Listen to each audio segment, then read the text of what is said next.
For as long as anyone could remember, all life in the valley had lived in accordance with nature's order, and there was peace. All animals from the deer to the wolves were bound by life to the rules which kept the peace, and they respected them. All were content. The land was held in common, and all animals were free to graze and hunt the plains, free to bathe in the river's deep blue waters and forage in the groves. But among them, one animal was made with a desire for more. He was called man. Man was alone, and so he could never be content, and would always seek to become whole through his gluttony. His hunger could never be contained. But through countless eons, he could not break free from nature's order. Man's greed alone wasn't strong enough, so he invented hate. Man hatched a plot. Using his cleverness, he would seed divide among the animals and break free of nature's order. With the world in chaos, he could take what he pleased. So he set to work designing his evil tools. Through a lie, he would give to the wolves his conceit. They would believe themselves to be as him, above nature, above the order, and above the other animals. The lie would promise them the world, and would make himself their god. Then the world would be his.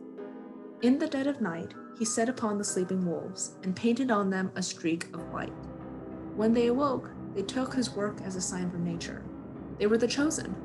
They knew not of his plot or what he had done to them. They didn't know the unnaturalness he had given them. With his mark he had taken their spirits, and they, like him, were left hollow. Their hunger drove them to viciousness.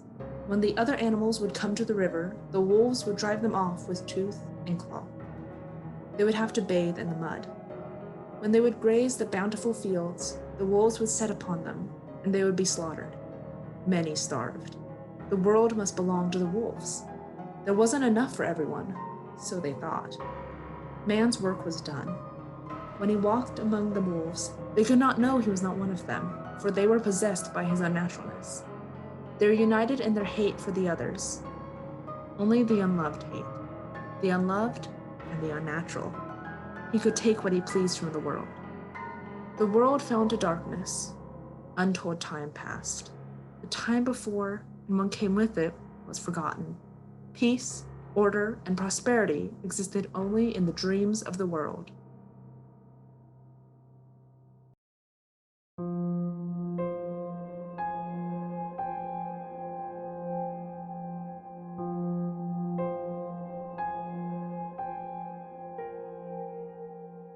Through time, the animals came to believe the lie too. They were beneath the wolves. It was the way of the world. No one knew of what used to belong to them, and what still did. They didn't know they were worthy. They didn't know they were loved by creation. They didn't know that love was still within them, scheming in the way love does, designing, planning its return. One morning, early, Fox was roused by the hoot of an owl, the last hoot of the night. At long last, it was almost sunrise, and he rose to his day. This early winter was growing difficult, and would be very long. He had no time to waste.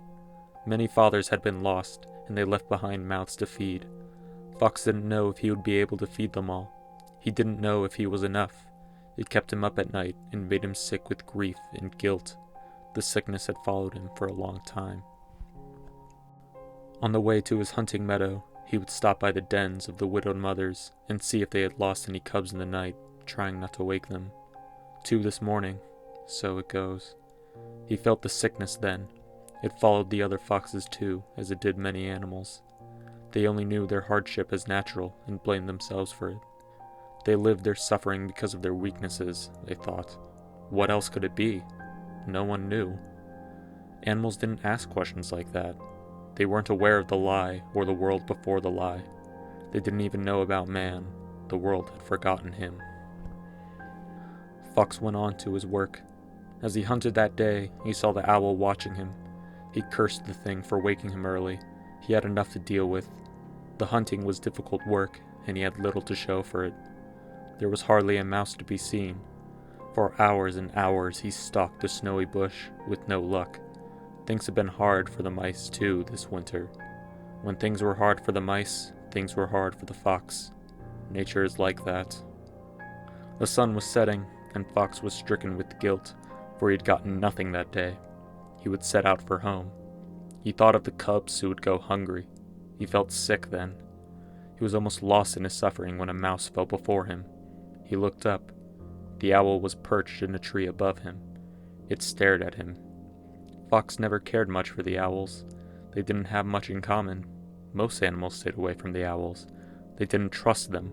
They were told the owls did crazy things. He didn't understand why this had happened. There was much he didn't know. He continued home. What Fox didn't know, Owl did.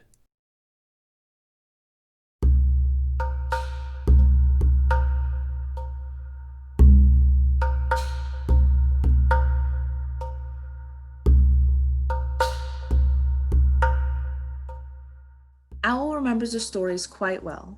What happened that night so long ago, what man had done, was never a secret to beings like him. After all, his ancestors watched it happen. Owls are nocturnal. The story never left his lineage. It followed them through time. That was the role they were meant to play. They knew, somehow. They would keep the knowledge, and one day, it would be made known to the world. Something beyond them would decide, and they would obey. The time was drawing near. When Owl followed Fox that day, he knew. It wasn't Fox's courage that made Owl choose him. Many animals had that. It wasn't his grit or his stature. Oddly, it was his sickness. His pain, born out of his love for his people and for the world he saw suffer around him, would make him worthy. It consumed him. Fox was a conduit through which the love of creation could re-enter the world. This was his place in the design, and something within Owl, something deeper than blood, knew. So Owl followed Fox. He watched as Fox bathed in the muddy waters of the slough, obscuring the beauty of his coat unknowingly, just as man intended. He watched as Fox hunted the dead brush to no success, blaming himself, cursing himself, not knowing anything about anything. But Owl had no illusions as Fox did. His wisdom, passed down to him through time, saw through the mud. He knew this was the choice of the design. His lineage had planned for this, generations back, and keeping this knowledge was their role. To remember the world before the lie, a world where all beings chose to live by each other's happiness and not by each other's misery, where a natural order of mutual prosperity prevailed. This was their mission, to carry the memory of that world within themselves. It was a burden and a blessing, and they would carry it, re-inspire it, and nurture its return. Their effort was coming to an end soon. They'd seen the signs for a long time now. The next phase was being put into motion, and Owl knew now this was his part. He thought of that world, the world to come, where all animals could cleanse themselves in the turquoise waters of the river, as they once did, as was the natural way, where their beauty wasn't obscured by dirt and mud, and where neither the wolves nor man could stop them from it, a world where the lie and its guilt didn't follow them. Owl would show this dream to Fox, and Fox would show it to the world. This was the will of the design.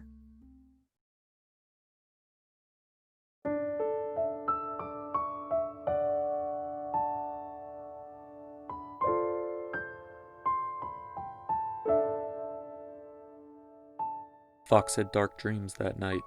He was one of the many, tormented, but to dream was better than to not. He knew that much. There's hope in dark dreams, and his was strong. His dreams were prayers, reflecting not just his suffering, but also his good conscience. He didn't see only the suffering of his people. There were glimpses of something grander, what it would mean for them not to suffer.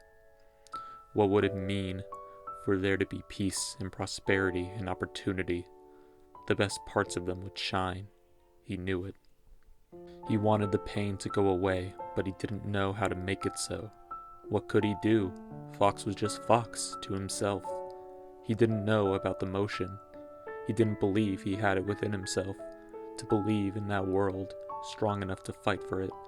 His guilt, his anger at himself was too strong. He didn't know his healing, indelibly tied to the healing of the world, was at hand. Owl again woke him up. It's sunrise in the valley. Fox took to his work, watchful of the owl. He knew what people said about them. Crazy things they were, he thought as he stalked the bush. His routes took him high into the hills and rocky cliffs, high above the valley. He stepped on a ledge and looked out over all he knew of the world. He could see the deep blue river, far off in the wolves' land. It almost called out to him. He thought he could hear the water racing through the land. He loved his world so much, but it felt distant. Home, but far, far away. Owl watched him from high above, the small orange dot. He glowed in the midday sun. He was fire on the mountain. Owl knew the moment had arrived. Owl flew low, just above the pines. His back to the sun, he perched before a bewildered fox. Behold, reckoning, the remaking of the world. The story was simple enough, but embracing its meaning would take time. Owl recounted the creation of the current order. Man in his doings, the lie, the unnatural stripe, the way it dominated the wolves, how even they had to abandon the Blue River, its healing waters, for it would wash away their stripe. They knew deep down how keeping the animals from it would keep them dirty, obscure their beauty, destroy their pride. All of this was man's plan. The proud cannot be conquered. To conquer the world, he divided it, casting into it his conceit, his hatred, his insatiable hunger. The suffering was his doing, and the wolves were only his first victims. Fox's immediate inclinations refused to believe the story. Beings that carried the story, the memory of the old world, were said to be crazy. This was also part of man's plan. The animals would reject their own wisdom, as they rejected themselves, blamed themselves. The notion had to be peddled that those ideas were dead, old, not useful. But they were very much alive. Fox could see that now. Owl was proof. In spite of this world and the suffering in it, he could use his knowledge to remain strong.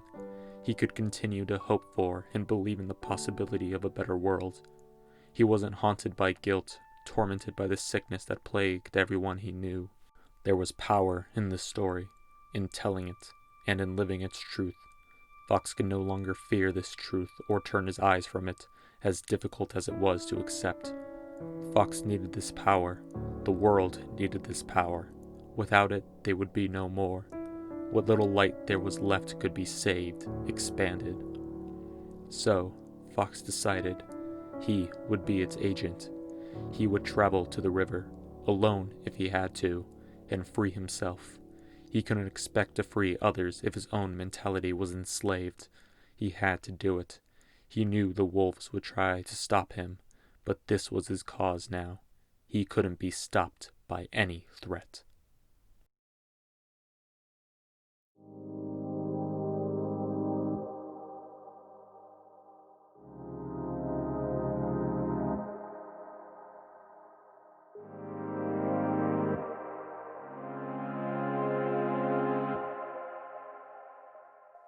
And so he went, over hills, through forests and valleys, to take back what was his. It took all night. He arrived at the land which overlooks the river in the early morning. The sun was beginning to shine.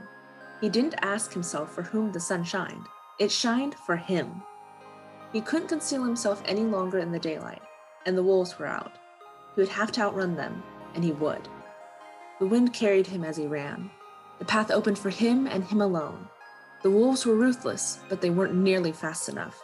This was destiny. They tried their best, but they were out of time. Fox had reached the Blue River, and he flung himself into its waters. A few among the wolves, blinded by the chase, followed him right in. Gone was the mud that obscured Fox's coat, and with it, the stripe that marked the wolves' back. The wolves' leaders commanded them to get out, or they would be killed, but they refused. They were free of man's mark. They, like Fox, couldn't be held down anymore. They had rediscovered their own place, the way they were meant to be, and they were no longer hollow. They were no longer unloved, unnatural, and could no longer hate. They would cover Fox's retreat, and he would fly through the land to tell the world. He ran from the Blue River to the lands of animals all over and spread the message.